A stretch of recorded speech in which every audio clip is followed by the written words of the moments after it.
मैं आपको सुनाने जा रही हूँ वो बिल्कुल सच्ची कहानी है। ये कहानी मैंने अपनी दोस्त से सुनी थी। ये मेरी कोई बचपन की सहेली नहीं थी, बल्कि ये तब का वाक़या है जब हम पुराने मोहल्ले में रहा करते थे। हमारी गली का सबसे आखिरी मकान एक हाफिज़ा का था। ये मोहल्ले के बच्चों को कुरान पाक पढ़ाती थी और ख़ुद भी इसके 2 बेटे थे। जब हम इस मोहल्ले में शिफ्ट हुए तो मैंने इसकी बहुत तारीफ़ें सुनी।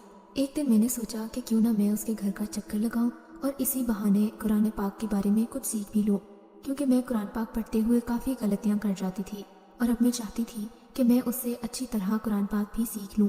एक दिन यूनिवर्सिटी से वापसी पर मैं उसके घर गई तो उसके घर के अंदर दाखिल होते ही मुझे अजीब तरह का सुकून महसूस हुआ।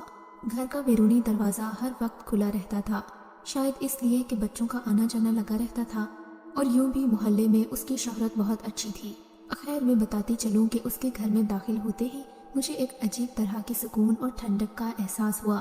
ये तब की बात है जब गर्मियां अपने जोबन पर थीं। बाहर सख्त गर्मी थी मगर उसके घर में ठंडक थी। शायद इसकी वजह ये भी थी कि उसका घर मोहल्ले में सबसे ऊंचा था। सहन में ऊंचे ऊंचे दरख्त थे और दीवारों पर बेलें थीं। मैं उसके घर दाखिल हुई तो उसने मेरा पुरतपाक इस्तकबाल किया। मैंने बताया कि हम मोहल्ले में नए आए हैं और मैं उससे कुरान पाक सीखना चाहती हूँ। उससे मिलकर मैं बेहद मुतासिर हुई थी। उसके चेहरे पर एक अजीब सा नूर था और मामूली से कपड़ों में भी वो किसी हसीन परी से कम नहीं लग रही थी। जब वो तिलावत करती तो मैं उसकी आवाज़ में कहीं खो ही जाती थी। अपनी सूरत के साथ साथ वो एक हसीन सीरत की भी मालिक थी। उसके घर में सभी आने वाले बच्चों से तकरीबन मेरी दोस्ती हो चुकी थी, मगर उसके अपने बच्चे मुझसे बात करते थे और ना ही ज़्यादा सामने आते थे। आखिर एक दिन मैंने हिम्मत करके सोफिया से पूछ ही लिया कि सोफिया, तुम्हारे बच्चे आखिर किस पर गए हैं? भले वो भी खूबसूरत बहुत थी, मगर उसके बच्चों की नीली आंखें और सुनहरे बाल मुझे इस बात पर यकीन नहीं करने देते थे कि वो उसी की औलाद है, क्योंकि उसकी गहरी काली आंखें और गहरे काले बाल थे। मेरी बात पर वो धीरे से मुस्कुराई और अभी उसने कुछ कहने के लिए लब खोले ही थे कि मगरिब की आज़ान होने लगी। वो आज़ान के एहतराम में खामोश हो गई, मगर फिर मेरे घर जाने का वक्त भी हो गया था। मैंने उससे इजाज़त ली और कल आने का वादा करके वापस घर आ गई, मगर मेरा जहन बेचैन हो चुका था। ना ही मैंने कभी उसके शौहर को देखा था और ना ही उसके घर में कोई और रहता था। मैंने सोफिया के घर में कभी किसी और को नहीं देखा और ना ही मोहल्ले वाले उसके बारे में जानते थे कि वो कौन है और कहाँ से आई है। बस उसकी शराफत की वजह से उसकी इज्जत करते थे। वो कम गो थी और अपने काम से काम रखती थी। मेरे साथ उसकी खासी दोस्ती हो चुकी थी, लिहाजा अब वो मुझ पर एतबार करने लगी थी। अगले दिन मैं उसके घर गई तो कल वाला सवाल मेरे जहन में मौजूद ही था। मैंने सोचा कि आज मैं ज़रूर इससे पूछ कर जाऊंगी कि तुम्हारे बच्चे यहाँ हैं तो तुम्हारा शौहर कहाँ है और घर के बाकी लोग कहाँ हैं। जब मैंने बहुत इसरार किया तो आखिर उसने मुझे बताना ही मुनासिब समझा। कहने लगी कि मैं एक कारी की बेटी हूँ। हमारे अब्बा ने शादी के बाद अम्मी को कुरान पाक खुद पढ़ाया था और उसके बाद हम तीनों बहनों को भी कुरान पाक अम्मी ने ही सिखाया था। मेरी बड़ी 2 बहनों की शादी हो चुकी थी और मैं घर में अकेली थी। चांद रात वाले दिन मैं अपनी खाला के साथ चूड़ियाँ लेने बाजार गई, क्योंकि हमारी अम्मी बाजारों के चक्कर नहीं लगाती थी। लेकिन मैं छोटी थी, मुझे अपना शौक तो पूरा करना ही था, इसलिए अम्मी ने मुझे खाला और खाला की बेटियों के साथ बाजार भेज दिया। मगर मैं क्या जानती थी कि ये ईद मेरे लिए कयामत होगी। बताती चलूँ कि मेरे अब्बू मस्जिद के इमाम और कारी थे।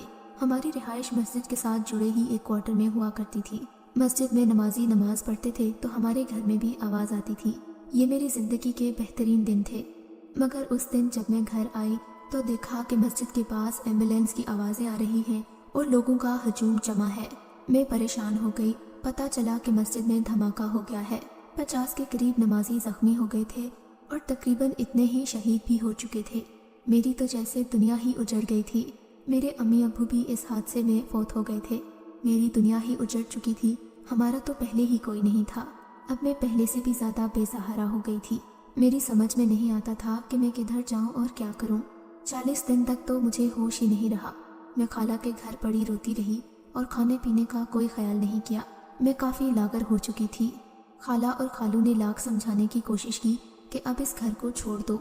वैसे भी जब दूसरा इमाम इस मस्जिद में रहने आएगा तो फिर तुम्हारा क्या बनेगा, इसलिए बेहतर है कि तुम हमारे साथ हमारे घर चलो।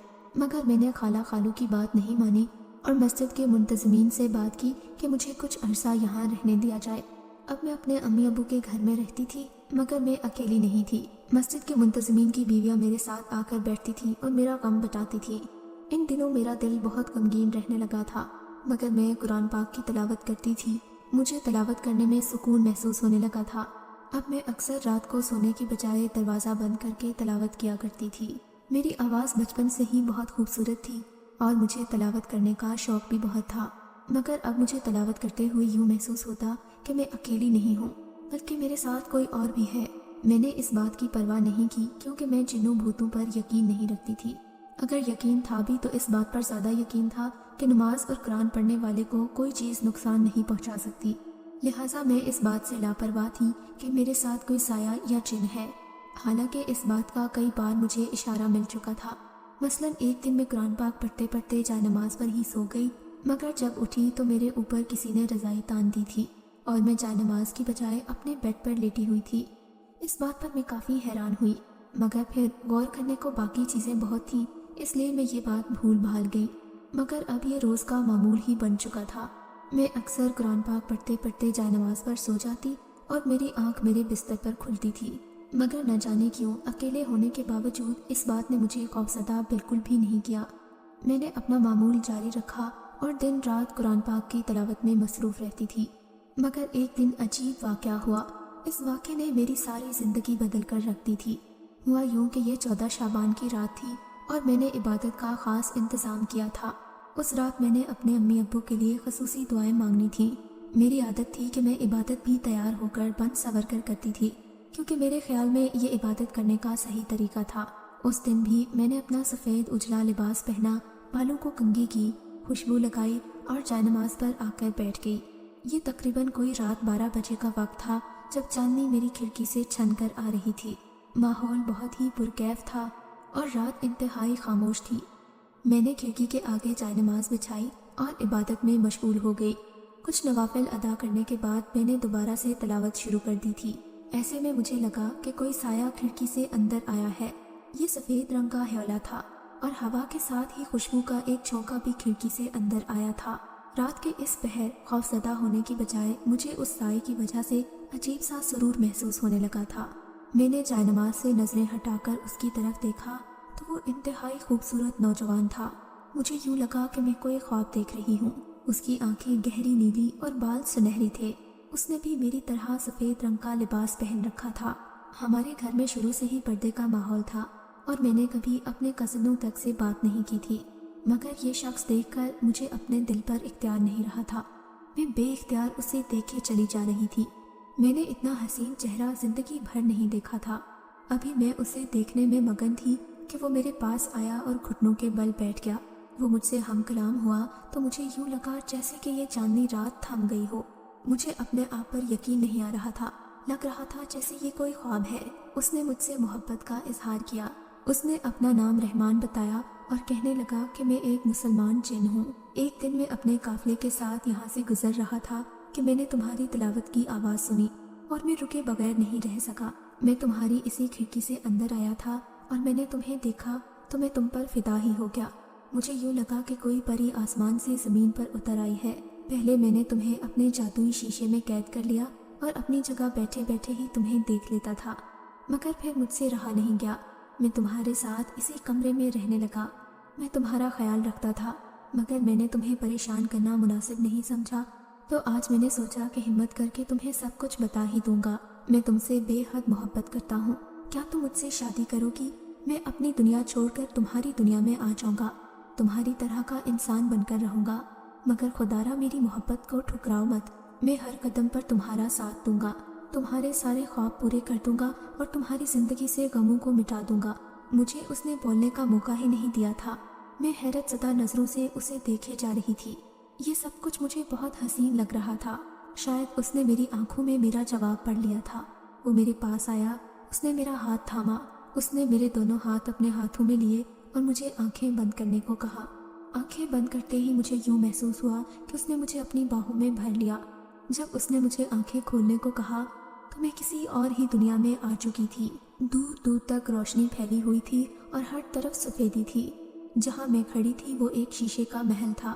ہر طرف نور پھیلا ہوا تھا اور ایک عجیب سے ساز کی آواز آ رہی تھی۔ یہاں کی ہر چیز بہت پرنور تھی۔ رحمان میرا ہاتھ تھامے مجھے لے کر آگے بڑھا۔ तो 10-10 साल की छोटी छोटी बच्चियों ने मेरा इस्तकबाल किया। उन सब ने भी सफ़ेद रंग के उजले लिबास पहन रखे थे। मुझे यूं लग रहा था जैसे कोई ख्वाब का आलम है। इसी तरह के वहाँ 7 महल थे। उन सब महलों के रंग मुख्तलिफ थे और हर महल में उसी रंग के कपड़ों में मलबूस छोटी छोटी बच्चियाँ थीं। इसी सफ़ेद महल के अंदर एक कमरा था जहाँ मुझे रहमान लेकर गया। यहाँ एक बड़ा सा सफ़ेद रंग का तख्त था और यहाँ थोड़ी बड़ी उम्र का एक मर्द और एक औरत बैठे हुए थे। रहमान ने मुझे बताया कि ये उसके माँ बाप हैं और आज रात हमारी शादी है। हमारा निकाह पहले ही हो चुका है। मैं इस बात पर हैरान थी कि हमारा निकाह आखिर कब हुआ है। मुझे तो ऐसा कोई ख्वाब तक याद नहीं था और वैसे भी ये सब लाख हसीन सही मगर मेरे लिए बहुत अजीब था। मैं दिल ही दिल में खुश भी हो रही थी और मेरा दिल उस पर मेहरबान हो रहा था।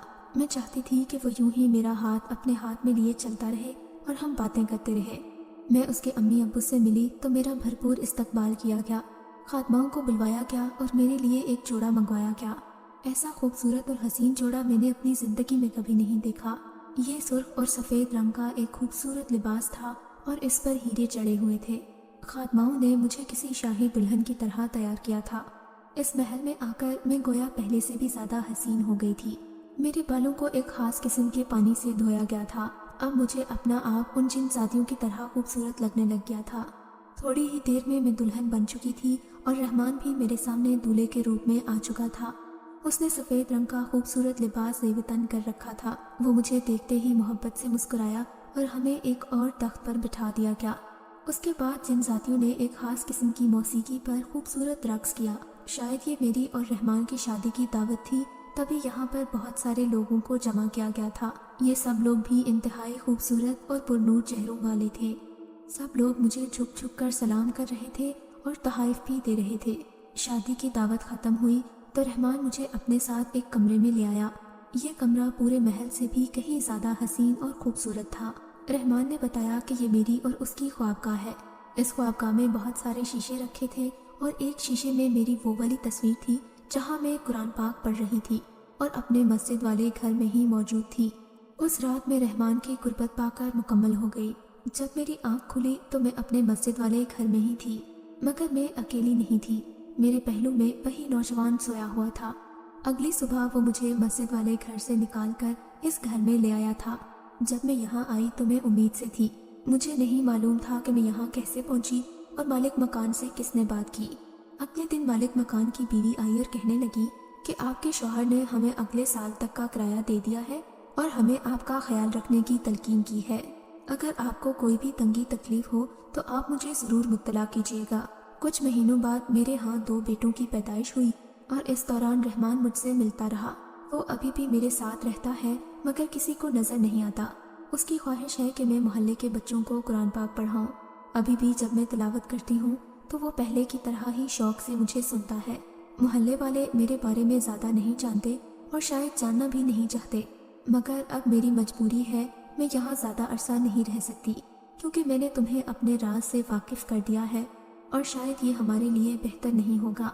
मैंने सब कुछ तुम्हें इसलिए बताया कि तुम एक अच्छी और नेक लड़की हो और आज के बाद शायद हम ना मिल सके, मगर जाते जाते मैं तुम्हें अपनी एक निशानी देना चाहती हूँ। ये कहकर उसने एक चमकदार थैली मेरी तरफ बढ़ाई।